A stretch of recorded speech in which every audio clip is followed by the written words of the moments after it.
मंगलम भगवान वीरो मंगलम गौतमो गणी मंगलम कुंद कुंडार्यो जैन धर्मोस्तु मंगलम सर्वमंगलमांगल्यम सर्वकल्याणकारकं प्रधानं सर्वधर्माणां जैनं जयतु शासनम्।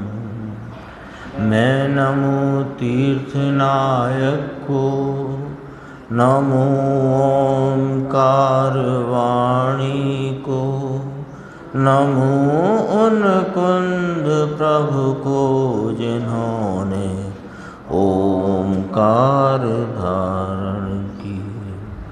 अहो उपकार जिनवर का, कुंद का दिव्य वाणी का, जिन कुंद ध्वनि दाता उनका हान स्वामी का। नमः समय साराय स्वानुभूत्या चकासते चित् स्वभावाय भावाय सर्वभावांतरच्छिदे।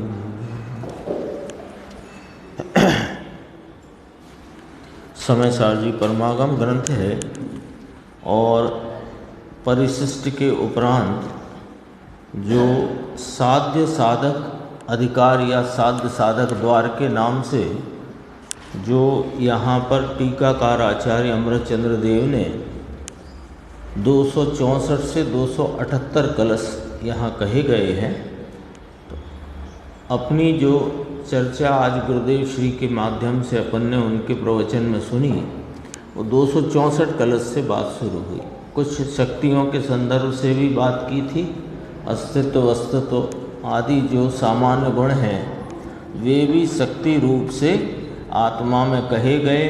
प्रमेयत्व गुण को परिणम्य परिणामकत्व शक्ति के अंतर्गत कहा गया आदि इत्यादि उसमें चर्चा करके, और वास्तव में देखें अपन तो टीकाकार आचार्य ने जिस प्रकार इस ग्रंथादि राज में टीका करते हुए जो कलश क्रम से कहे, उसमें क्रम ऐसा आया कि बीच में परिशिष्ट में 47 शक्ति का वर्णन भी किया और वो 263 के बाद 264 कलश आया, तो वो अपने आप में उस विषय से जुड़ करके आ गया।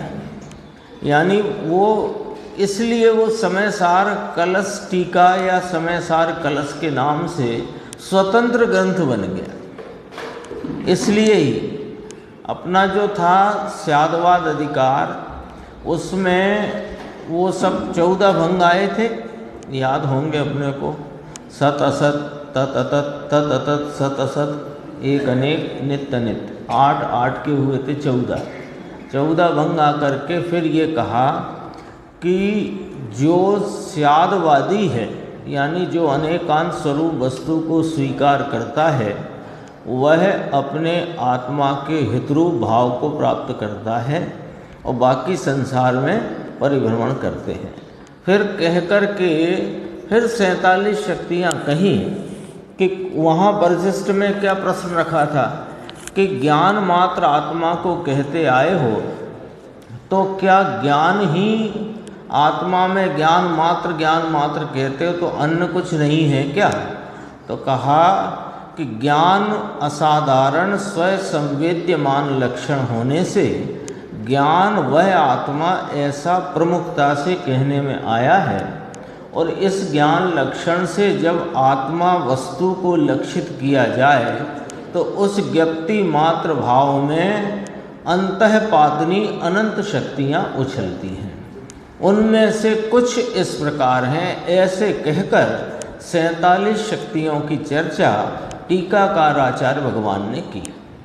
अब कहते हैं कि वे जो शक्तियाँ हैं, वो शक्तियाँ होने से वो शक्तियाँ लिया ना, देखो यहाँ पर इत्यादि अनेक निज शक्ति सुनिर्भर अपि, यानी पूर्व कथित 47 शक्तियाँ इत्यादि अनेक निज शक्तियों से भली भांति परिपूर्ण होने पर भी जो भाव ज्ञान मात्र मयता को नहीं छोड़ता। देखो प्रश्न वहाँ से उत्पन्न हुआ था कि ज्ञान मात्र ही कहा आपने, तो क्या और कुछ नहीं आत्मा में?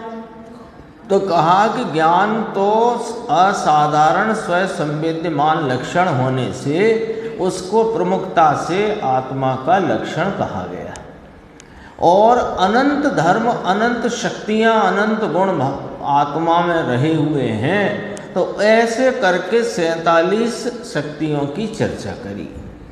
अब कहते हैं आगे बढ़ के कि हमने जो 47 शक्तियाँ इत्यादि अनंत, 47 तो कहीं, तो 47 शक्तियाँ इत्यादि अनंत शक्ति से भरपूर यह भगवान आत्मा होने पर भी ये ज्ञान मात्र भाव को नहीं छोड़ता। यानी फिर ज्ञान मात्र भाव की मुख्यता यहाँ पर खड़ी करी 264 कलश में। अपन इसका भावार्थ देखते हैं और गुरुदेव ने कुछ विषय इसमें मुख्यता से लिए हैं, वो अपन देखेंगे। कोई यह समझ सकता है कि आत्मा को ज्ञान मात्र कहा है इसलिए वह एक स्वरूप ही होगा, किंतु ऐसा नहीं है। उसी विषय को जोड़ा वहीं से स्यादवाद अधिकार से ये साध साधक द्वार या साध साधक अधिकार को जोड़ा है। देखो कैसे जोड़ा है। इसलिए इन कोई समझ सकता है कि आत्मा को ज्ञान मात्र कहा है इसलिए वह एक स्वरूप ही होगा, ज्ञान स्वरूप ही होगा, किंतु ऐसा नहीं है। वस्तु का स्वरूप द्रव्य पर्यायमय है। चैतन्य भी वस्तु है, यह चैतन्य भी वस्तु है और ये भी वस्तु द्रव्य पर्यायमय है। वह चैतन्य अर्थात आत्मा अनंत शक्तियों से परिपूर्ण है और क्रम रूप तथा अक्रम रूप अनेक प्रकार के परिणामों के विकारों के समूह रूप अनेकाकार होता है। फिर भी ज्ञान को जो कि असाधारण भाव है उसे नहीं छोड़ता, तो उसकी समस्त अवस्थाएं यानी परिणाम यानी पर्याय ज्ञानमय ही है। ये बीच में जो बात आई है देखना जरा, ये चैतन्य भी द्रव्य पर्यायमय है, ये कहा ना, तो वह चैतन्य नाम आत्मा यानी कि मैं अनंत शक्तियों से परिपूर्ण है। अब कहते हैं कि ये क्रम रूप तथा अक्रम रूप अनेक प्रकार के परिणामों के विकार के समूह रूप है ना। परिणामों में क्रम रूपता अक्रम रूपता, इसमें दो प्रकार के अर्थ अपने को समझ लेना चाहिए। अक्रम रूपता से एक तो गुणों को भी परिणाम कहा जाता है, पर्याय भेद होने से गुण भेद, और दूसरा परिणाम भी अक्रम रूप और क्रम रूप दोनों होते हैं। एक दिन चर्चा आई थी परिणाम के दो प्रकार। क्रम रूपता है, कैसी क्रम रूपता है कि गति आदि होते हैं वे क्रम रूप हैं और एक साथ अनंत गुणों का भाव है वो अक्रम रूप है। वो एक बात यहाँ अपने ख्याल में रखना, बस यहाँ इतनी उसकी चर्चा नहीं है। यहाँ तो कहते हैं परिणामों के विकार, विकार शब्द से यहाँ मलिनता नहीं, विकार माने विशेष कार्य, परिणामों में विशेषता का भाव उपजना। तो वो ऐसे द्रव्य पर्याय स्वरूप वस्तु अपनी द्रव्य रूपता से एक रूप रही हुई पर्यायों में अनेकाकार भाव से परिणमती है, विविध भावों से।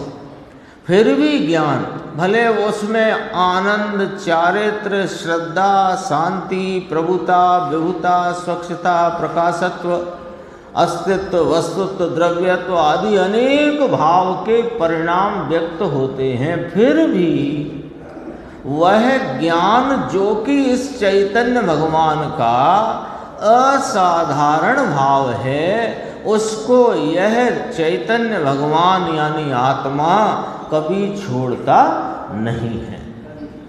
तो फिर आगे कहा कि इसकी समस्त अवस्थाएं ज्ञानमय ही हैं, यानी इसका आनंद भी ज्ञानमय, इसकी श्रद्धा भी ज्ञानमय, इसका प्रभुता भी ज्ञानमय, इसकी विभुता भी ज्ञानमय, इसका अस्तित्व भी ज्ञानमय, इसका वस्तुत्व भी ज्ञानमय, इसका प्रमेयत्व भी ज्ञानमय, यानी जो कुछ भी इसके भाव हैं वे सब ज्ञानमय ही हैं।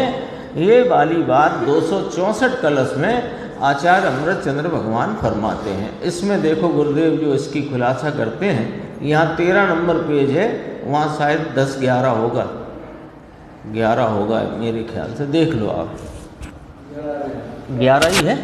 देखो, अनेक निज शक्तियों से अर्थात निज गुणों से यानी अपने गुणों से भली भांति परिपूर्ण होने पर भी सुनिर्भरा, भली भांति भरा हुआ अर्थात अभेद, कैसे भरा हुआ है वो भी बताते हैं।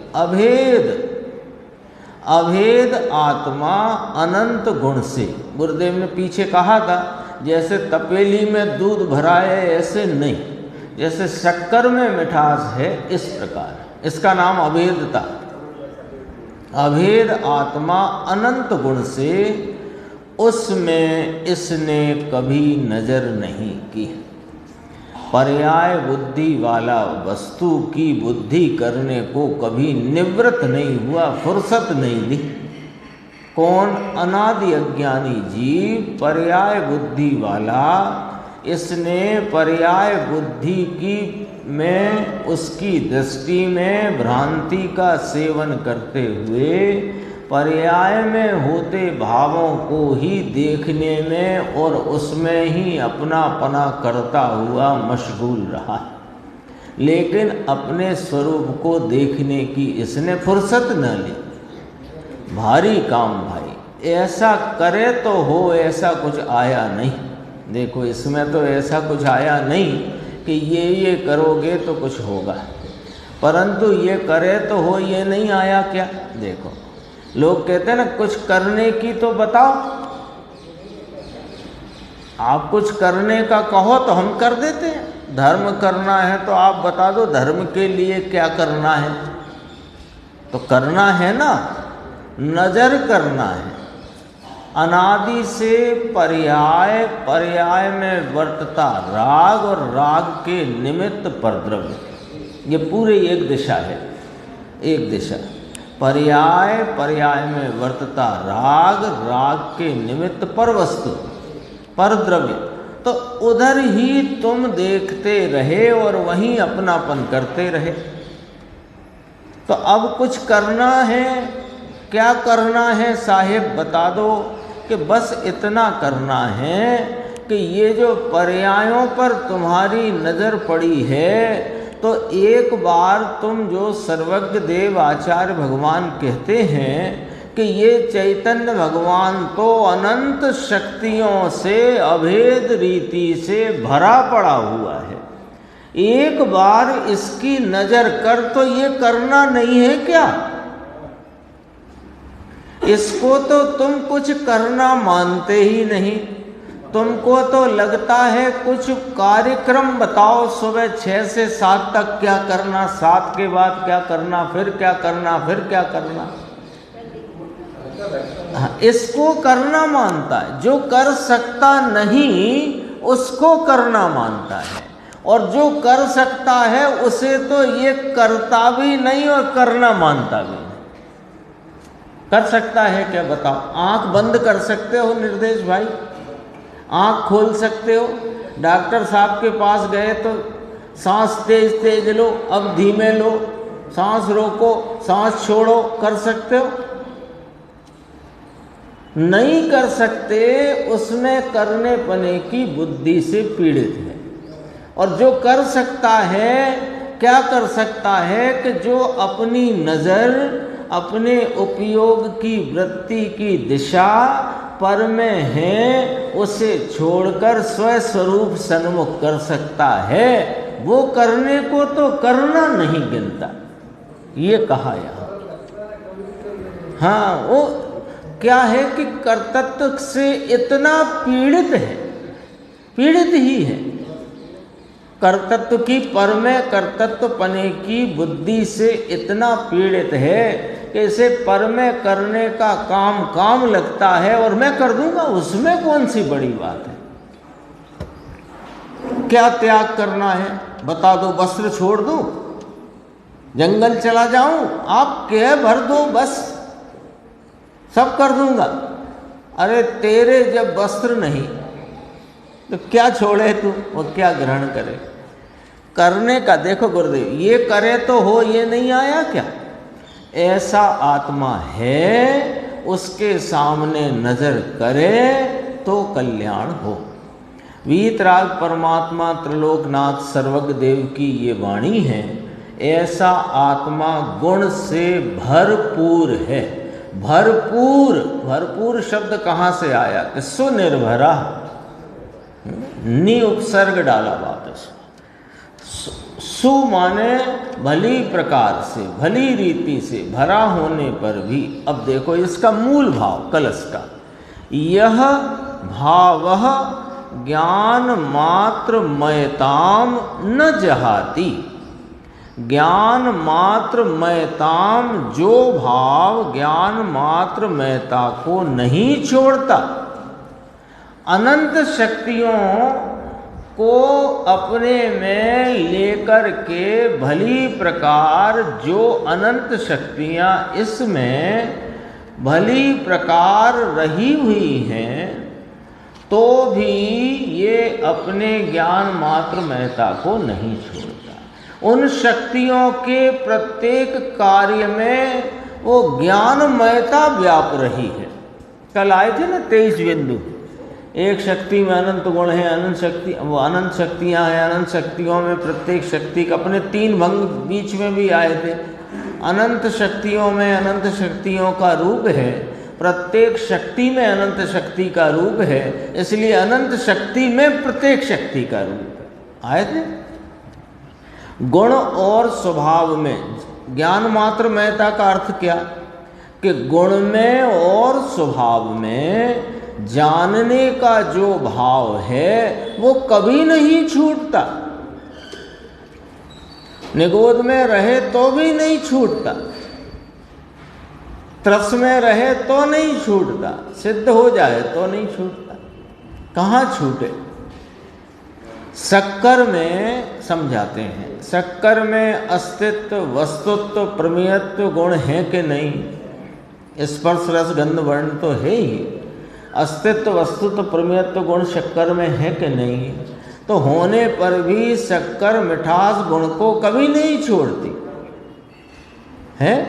उसकी सफेदी मिठास में, उसका आकार मिठास में। शक्कर का आकार है ना चौकोर, तो वो चौकोरपना भी मिठास में, गोलपना हो तो मिठास में, पाउडर हो तो मिठास में, घुल गया हो तो मिठास में। कब छोड़ा उसने शक्कर ने। ऐसे यह चैतन्य अपनी ज्ञान मात्र महता को कभी नहीं छोड़ता। उसी प्रकार भगवान आत्मा अस्तित्व, वस्तुत्व, प्रमेयत्व आदि ये जीवत्व, चिति, दृषि, ज्ञान, सुख, वीर, प्रभुत्व, विभुत्व इत्यादि अनंत शक्तियों से भरपूर होने पर भी ज्ञान मात्र भाव उसको छोड़ता नहीं है। ज्ञान भाव उसका गुण है। क्या है वो ज्ञान भाव कि वह ज्ञान अपने को जानता है, अपने अनंत गुण को जानता है, द्रव्य को जानता है, पर्याय को जानता है, सबको जानता है। जानने का भाव, जानना किसे कहा। अपने को जानता है, ज्ञान ज्ञान को जानता है। अब पहले यहाँ से शुरू किया। और अपने ज्ञान भाव को जानता हुआ अनंत गुण को जानता है। अनंत गुण स्वरूप जो अनंत गुण का आधारभूत द्रव्य उसको जानता है। उस द्रव्य की प्रकट पर्याय है उसको जानता है, सबको जानता है। पर का जानना न लिया, क्योंकि पर का जानना भी वास्तव में पर का जानना नहीं है। वो अपनी ही ज्ञान पर्याय में पर प्रकाशकता का भाव जो अपनी सामर्थ्य का है उस अपने भाव को जानता है। 3 बातें ली। ज्ञान अपने को जानता है। 1 2 3 4 कहकर फिर 5वां कहा सबको जानता है। देखना समझना, ज्ञान अपने को जानता है, ज्ञान ज्ञान को जानता है। 1 वह ज्ञान में अपने ज्ञान को जानता हुआ अनंत गुण के भाव को जानता है, तो अनंत गुण को जानता है। ज्ञान ज्ञान को जानता है, ज्ञान अनंत गुण को जानता है। अनंत गुण का आधारभूत जो एक द्रव्य है उसे ज्ञान जानता है, और उस द्रव्य की जो व्यक्त अवस्था पर्याय है उसे ज्ञान जानता है। सबको जानता है। कैसे जाने, है ना? तो इसके कौन है वो जो ज्ञानमयता को नहीं छोड़ता कि आत्मा। तो ये नीचे गुरुदेव ने बात कही, बस वो थोड़ी 2 पंक्ति देख के आगे अपन देखेंगे। बाहर से गुरुदेव ने बहुत सरल से कहा, बाहर से आंखें बंद करके अंदर में देखे तो ऐसा आत्मा है, ये कहते हैं। अब आंखें बंद करके का अर्थ ये आंख नहीं तो अभी बाहर से आंख बंद कर लो, अब देख गया आत्मा, ये नहीं। बाहर से आंख बंद करने का अर्थ है कि जो उपयोग बहिर्मुखता में बहता हुआ राग पुण्य और विकल्प को देखने में जो रुका हुआ है उसे देखना बंद कर दे। इसका नाम आंख बंद करके देख। कोई अब यहां से शब्द पकड़े, गुरुदेव ने बहुत सरल शैली बता दी, सरल रीति बता दी, आंख बंद कर दो। हम तो अब आंख बंद करके आधा घंटा बैठते हैं एकांत में और आत्मा को देखते हैं। आत्मा दिखता है कि अंधेरा दिखता है? एक भाई ने प्रश्न भी किया था कि साहेब हम तो आंख बंद करते हैं तो अंधेरा दिखता है। हाँ, तो गुरुदेव ने कहा कि वो अंधेरा दिखता है, ये कहाँ तुमने जाना? ज्ञान में जाना। तो ज्ञान जो अंधेरे को जानने रूप ज्ञान है, ये किसकी सत्ता में है? ये जिसकी सत्ता में ये अंधेरे को जानने रूप ज्ञान परिणमित है, वो ही तुम हो।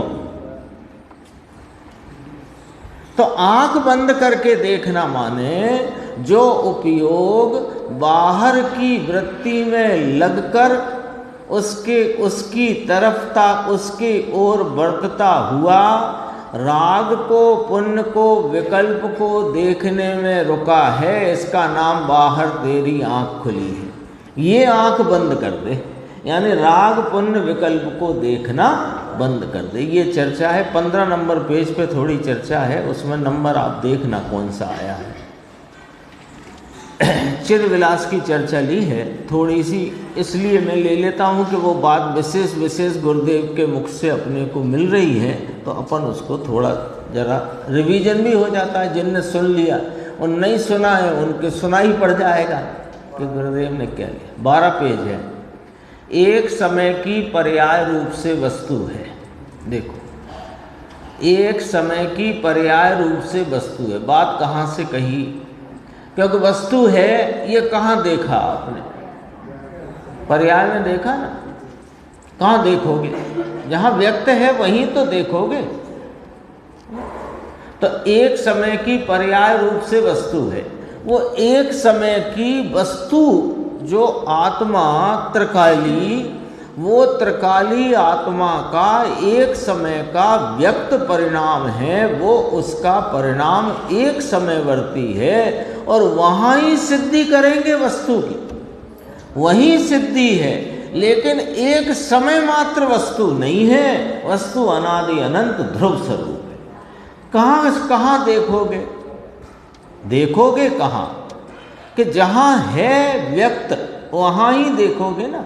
तो एक समय की पर्याय रूप से वस्तु है, इतना कहा। ये तो त्रिकाली की अपेक्षा से अवस्तु है। लो, वो जो पर्याय जिसे वस्तु कहा, जो द्रव्य चैतन्य भगवान आत्मा, ये द्रव्य इसकी एक समय की व्यक्त अवस्था, उस व्यक्त अवस्था को वस्तु कहा। क्योंकि वस्तु कहाँ है? कि उस व्यक्त अवस्था में व्यक्त है ना।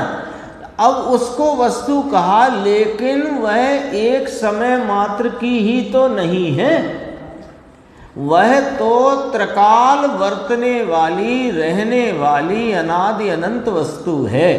तो अनादि अनंत वस्तु की अपेक्षा वो एक समय की पर्याय अवस्तु है। क्यों अवस्तु है?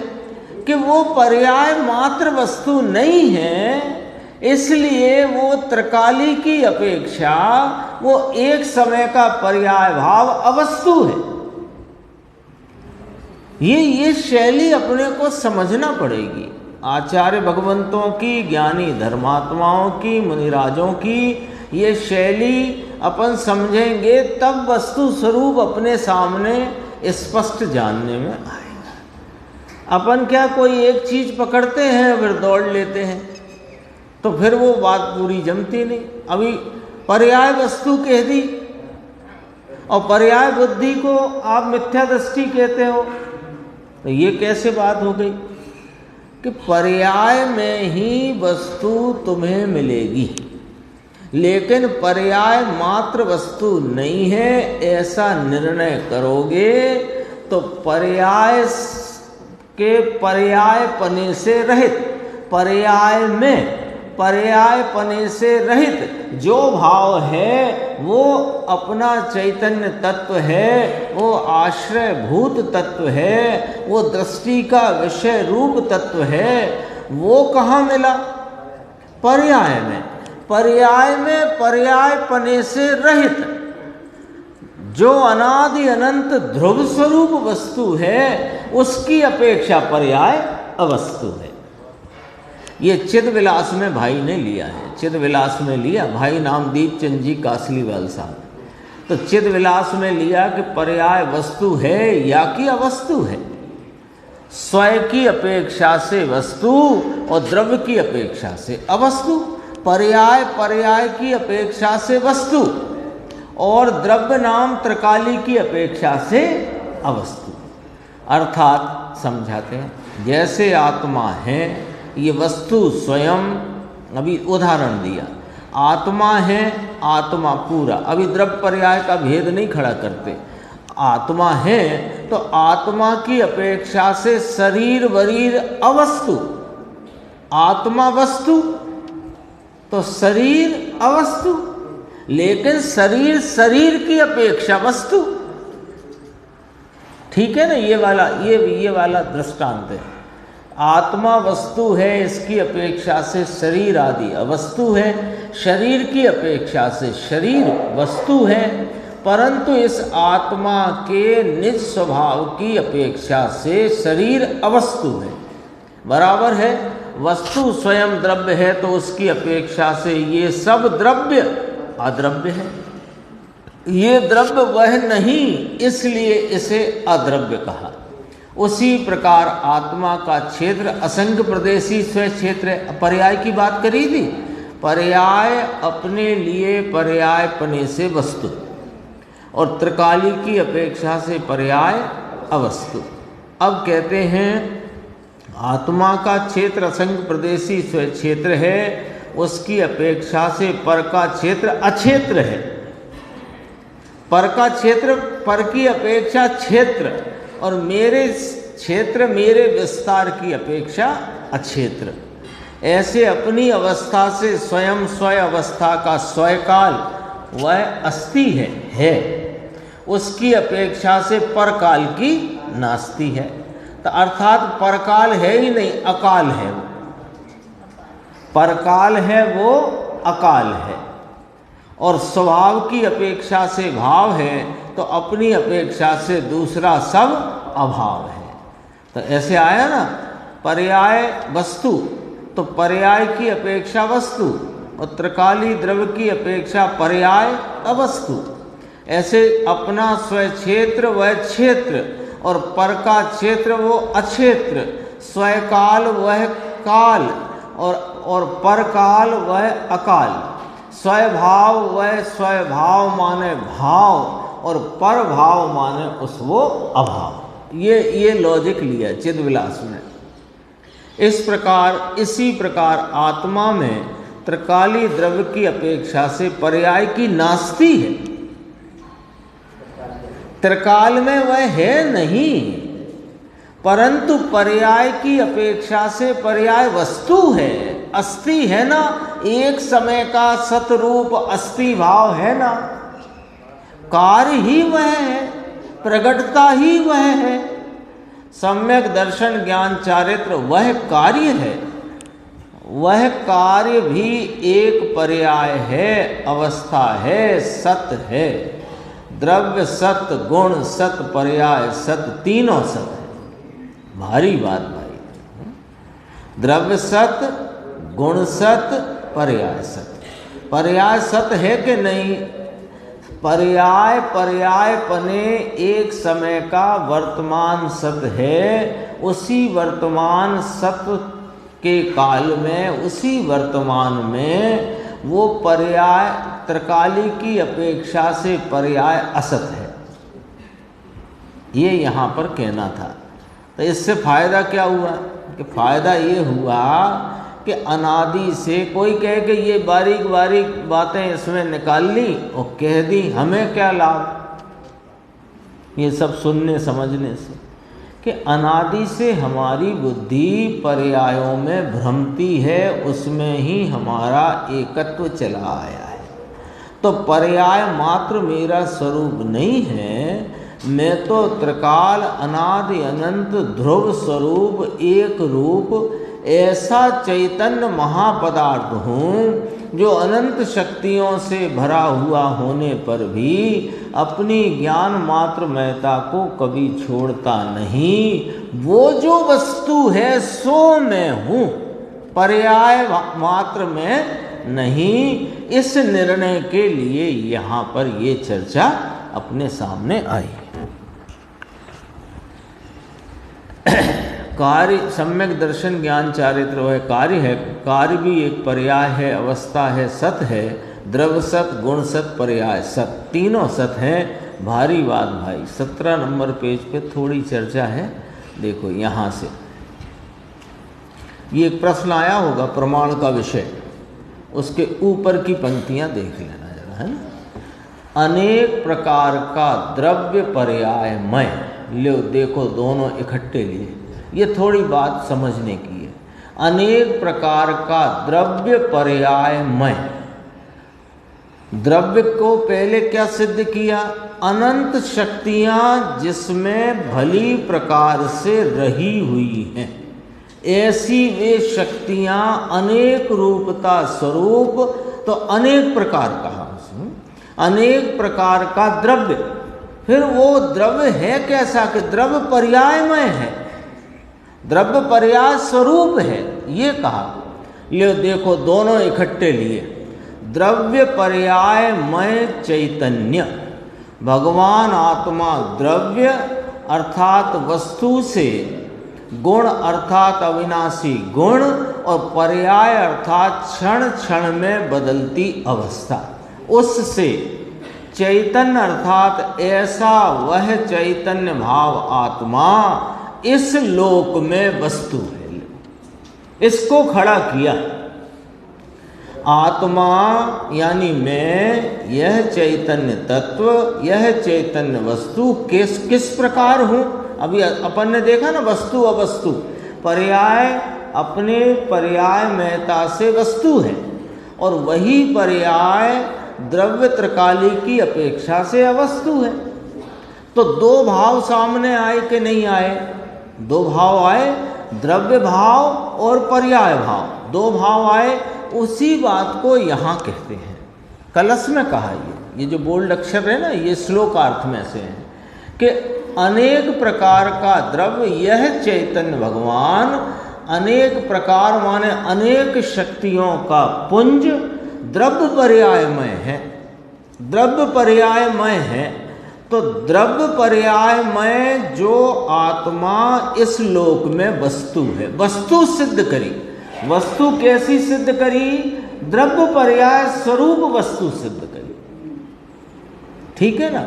तो यहां नीचे प्रश्न आ गया कि साहेब ये तो प्रमाण का विषय हुआ, द्रव्य पर्याय स्वरूप जो आपने चैतन्य वस्तु कही ये तो प्रमाण का विषय हो गया। तो गुरुदेव ने कहा कि हाँ ये तो प्रमाण का विषय है, इसको प्रमाण का विषय इसको कहो। समझ में आया? ये ऊपर भी कहा, यहाँ तो पर्याय सहित का आत्मा उसे वस्तु कहा गया है। सम्यक दर्शन का विषय क्या है ये वाली बात यहाँ नहीं चल रही है। ये वाली बात है, देखो प्रमाण का विषय कि हाँ ये तो प्रमाण का विषय, द्रव्य दृष्टि तो ध्रुव है, वह दृष्टि है। देखो अब कल आपने पूछा था ना, अब देखो इसमें बहुत अच्छा स्पष्टीकरण है। द्रव्य दृष्टि तो ध्रुव है, तो दृष्टि है वो पर्याय है और उसका विषय जो है वो ध्रुव है।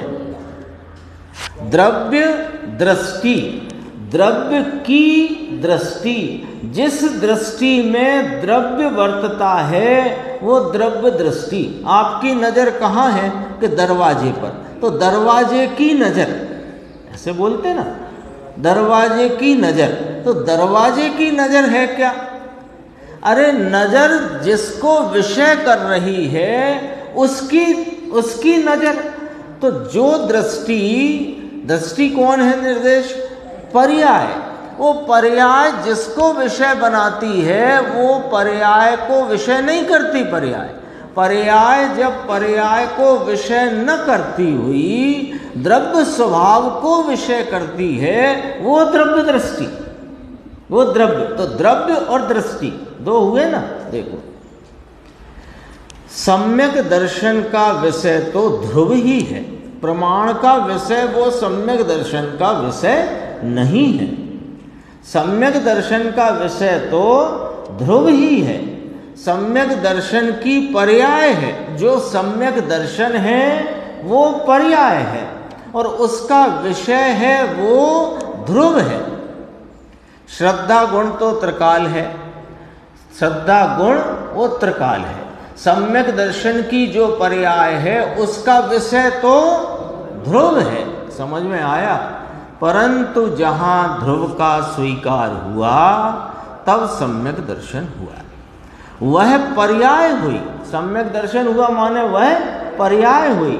पर्याय ने क्या किया कि पर्याय ने पर्याय को नहीं देखा, यानी उस पर्याय में पर्यायपना जो है उसका लक्ष्य छोड़कर वहाँ जो ध्रुवता का स्वरूप भाव है उसको जो पर्याय ने लक्ष्यगत किया, दृष्टि में लिया, तो वह पर्याय सम्यक दर्शन रूप परिणमित हो गई।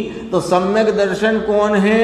वो पर्याय है और सम्यक दर्शन की पर्याय है वो सम्यक दर्शन का विषय नहीं है, ये कहना है। सम्यक दर्शन हुआ वो पर्याय हुई और उसके साथ सम्यक ज्ञान हुआ वह भी पर्याय हुई। उसके साथ स्वरूपाचरण की लीनता हुई वह भी पर्याय हुई। उसके साथ स्वयं संवेदन का आनंद आया वह भी पर्याय हुई। कार्य पर्याय में हुआ, कार्य पर्याय में हुआ।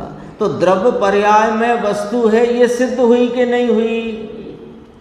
वस्तु प्रमाण स्वरूपता को छोड़कर एक अकेला द्रव्य रह गई कि अकेली पर्याय रह गई, ऐसा होता नहीं, हो सकता नहीं। लेकिन पर्याय को विषय करे तो सम्यक दर्शन होता है, ऐसा बिल्कुल नहीं। वो पर्याय वर्तमान वर्तती पर्याय उपयोग की मुख्यता है। वर्तमान वर्तती पर्याय जब पर्याय को ना देखे, नाम पर्याय में पर्यायपने को ना देखे, तो वो पर्याय में जो द्रव्य ध्रुव त्रिकाली है वो उसको विषय करे तो सम्यक दर्शन, सम्यक ज्ञान, सम्यक चारित्र, अतीन्द्रिय आनंद भाव प्रकट होता है। ये चर्चा थी अपन ज्ञान गोष्ठी के कल नहीं देख पाए थे प्रश्न, तो देखते हैं। देखो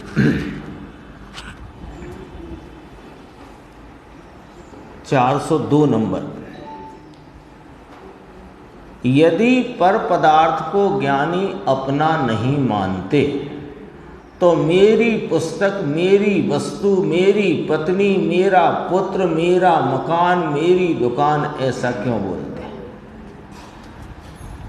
तो उसमें 2 लिखे थे और ज़्यादा बोल दिए अपन समझने को। प्रश्न समझ में आना, देखो हमेशा उत्तर को समझने के लिए प्रश्न समझ में आना चाहिए।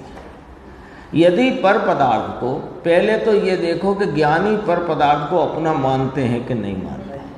यदि अपना माने तो ज्ञानी क्या? अज्ञानी पर को अपना मानता है, पर मैं हूँ ऐसा मानता है, यही अज्ञान है। बाकी तो ये ज्ञान स्वरूप है। अब ज्ञान स्वरूपता को स्वीकार करके पर पदार्थ में अपना पना नहीं मानना, यही ज्ञानीपना है। तो ज्ञानी पर पदार्थ को अपना नहीं मानते तो फिर ऐसा बोलते क्यों है, मेरी पुस्तक, मेरी वस्तु? उत्तर, अरे भाई भाषा में ऐसा ही बोला जाता है, तथापि अंतर में पर को अपना नहीं मानते। ये कपट नहीं है। तुम कहो ये तो कपट हो गया, अंदर में मानते कुछ हो, बोलते कुछ हो, ये तो कपट हो गया। ये कपट नहीं है, ये ज्ञानी साधक की अंतर्बाह्य दशा का स्वरूप है। ऐसा ही होता है। ऐसा ना हो तो या तो अज्ञानी रहे या तो फिर सिद्ध हो जाए। साधक को तो ऐसा ही है, ये कपट नहीं है। बोलने की क्रिया ही आत्मा की नहीं। तुम कह रहे हैं ना ऐसा क्यों बोलते हैं, मेरी पुस्तक, मेरी दुकान, मेरा मकान, ऐसा क्यों बोलते हैं? जब तुम्हें पता है कि ये मकान तो जड़ परमाणुओं से बने हुई स्कंद रूप अवस्था है। हाँ हमें पता है, मानते क्या होगे? यही मानते हैं। तो फिर बोलना तो क्या? बोलना तो ये बोलने की भाषा है, इस प्रकार का व्यवहार है। फिर कहते हैं बोलने की क्रिया ही आत्मा की नहीं। जो तुम बोलने की बात कहते हो सो वह तो जड़ है। वास्तव में ज्ञानी क्या बोलते हैं इसका ध्यान या इस पर ध्यान दिए बिना ज्ञानी का अंतरंग अभिप्राय क्या है वह समझना चाहिए। ये बात बहुत गंभीर है, इतनी सी एक पंक्ति। ज्ञानी का अंतरंग अभिप्राय क्या है वह समझना चाहिए। क्या मजबूरी क्या कहें इसको? अभी कमजोरी है। दरअसल बात तो ऐसी है, कमजोरी है तो अभी पूर्ण लीनता नहीं हो पाती है, तो इतना पर वस्तुओं के प्रति उतना जुड़ान उपयोग का जाता है, उसमें भाषा फिर ऐसी बोलते हैं, है ना? ऐसी भाषा बोलेंगे फिर क्या करें? यदि मतलब ज्ञानी के साथ 2 ही चीज़ें हैं साधक अवस्था में, एक तो दृष्टि और एक कमजोरी, यानी अभी पुरुषार्थ में हीनता, अल्पता। मजबूरी शब्द का प्रयोग यहाँ मुझे उपयुक्त नहीं लगता, क्योंकि मजबूर है ही नहीं ना, वो तो प्रभु हो गया है, वो तो प्रभु हो गया। लेकिन लौकिक में ऐसी रीति है, जैसे आप यहाँ से मान लीजिए इंग्लैंड जाओ तो आपको तो हिंदी बोलना ही अच्छा लगता है, लेकिन आप वहाँ जाओ तो अपने भाव की जो कुछ कहना चाहते हो तो उतनी आपको अंग्रेजी बोलना पड़ेगी। ऐसे ही ज्ञानी को अंतरंग में अभिप्राय में तो सब पर वस्तुओं में परपना ही भाषित होता है, तथापि वो अपना जो कुछ भी राग का भाव है अभी शेष, उसकी व्यक्तता वो जिससे करना उसकी भाषा में बोलना पड़ता है। तो लोक में लोक की भाषा में बोलना पड़ता है। ऐसा मेरी मकान मेरा दुकान मेरी पुस्तक, ये ऐसे बोलने में आता है। यहाँ जो बात आई थी ज्ञानी का अंतरंग अभिप्राय क्या है वह समझना चाहिए।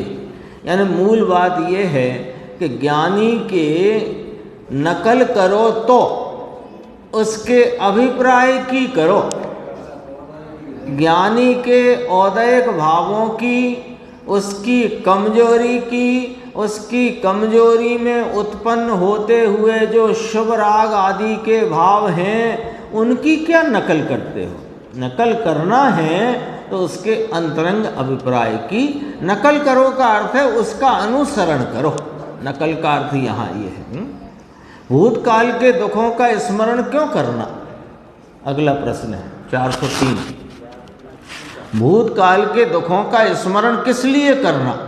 उत्तर देखना कि वैसे दुख पुनः ना आवें, इसलिए उन्हें याद करके ज्ञानी अपने हृदय में वैराग्य करता है ना। जब वे दुख तो बीत गए, जो पर्याय बीत गई वो पुनः उत्पन्न होती नहीं, और अब सुख सरोवर अपने हाथ लग गया है और दुख जो अभी शेष है ये भी मिट जाने वाला है। ऐसा बराबर श्रद्धान ज्ञानी साधक को वर्तता है। फिर भी वे क्यों दुखों को, पूर्व के दुखों को याद करते हैं? कि वैराग्य के लिए। मुनिराज भी भूतकाल के दुखों को याद करके कहते हैं कि मैं भूतकाल के दुखों को याद करता हूँ तो कलेजे में घाव लगता है। मुनिराज कहते हैं देखो सम्यक दृष्टि मुनि है, आनंद का प्रचुर वेदन है, तथापि भूतकाल के दुखों को याद करते हैं। किस लिए? किस लिए याद करते हो? जब आप तो तीन कषाय चौकड़ी की अभाव रूप वीतरागता और स्वस्वरूप के प्रचुर स्व संवेदन में रहते हो तो दुखों को याद ही क्यों करते हो? तो कहते किस लिए याद करते हो कि वैसे दुख फिर से ना प्राप्त हों, इसलिए उन्हें याद करके अपना वैराग्य बढ़ाते हैं। वहाँ दुखों का रोना नहीं रोते हैं, अपने वैराग्य को बढ़ाते हैं। एक प्रश्न और है छोटा सा, देखो। यदि पूजा भक्ति आदि शुभ राग में धर्म नहीं है तो श्रावक का धर्म, श्रावक के लिए धर्म क्या है? ये पूछा गया है कि देह मन वाणी राग से भिन्न आत्मा की श्रद्धा ज्ञान करना तथा आत्मा का अनुभव करना, यही श्रावक का धर्म है। श्रावक, उसने किसको श्रावक मान के पूछा और जवाब किस प्रकार है वो समझ लेना। पूछने वाले ने पूछा पूजा भक्ति आदि शुभ राग में धर्म नहीं है, तो दो बात रखना कि सामान्य आत्मार्थी है उसे धर्म क्या है? कि उसे भी यही धर्म है, देह मन वाणी राग से भिन्न आत्मा की श्रद्धा और उसका ज्ञान संचेतन, यही धर्म उसके लिए है। और जिन्होंने धर्म प्राप्ति करके स्वरूप के आलम्बन से वीतरागता बढ़ाकर श्रावक दशा प्राप्त की है, उन्हें पूजा भक्ति आदि का शुभ राग तो आता है, व्रत आदि का शुभ राग भी आता है, और वो धर्म है नहीं, तो फिर उन्हें धर्म क्या? ऐसा भी प्रश्न बना। तो उन्हें भी यही का यही जवाब है कि देह मन वाणी राग से भिन्न आत्मा की श्रद्धा ज्ञान करना तथा आत्मा का अनुभव करना, यही श्रावक का धर्म है। नीचे एक और है, देखो। तब क्या श्रावक पूजा भक्ति आदि कार्य न करे? क्योंकि वो तो धर्म है नहीं। जब धर्म नहीं है तो न करे। ऊपर आया ना कि धर्म है क्या? कि धर्म तो नहीं है। तो धर्म क्या है? कि देह मन वाणी राग से भिन्न आत्मा की श्रद्धा ज्ञान करना, आत्मा का अनुभव करना, यही श्रावक का धर्म है। तो जब धर्म तो आत्मा की श्रद्धा ज्ञान है तो फिर पूजा भक्ति का कार्य न करे। तो कहा श्रावक को पूजा भक्ति आदि का शुभ राग आता है, आए बिना रहता नहीं है। परंतु वह धर्म नहीं है। अब भोजन का भी राग आता है, नहीं आता है, तो भोजन का राग को धर्म मान लें क्या? धर्मी श्रावक को भोजन का राग आता है कि नहीं आता है? कदाचित अभी गृहस्थ अवस्था है तो दुकानदारी का राग आता है कि नहीं आता, तो उसे धर्म मान लें। तो ऐसे उसे पूजा भक्ति का भी राग आता है, पर उसको धर्म मानते नहीं। शुभ राग है और इससे भिन्न आत्मा का अनुभव करना, उसका नाम धर्म है। ये चर्चा अपनी आई, शेष चर्चा आगे की स्वाध्याय।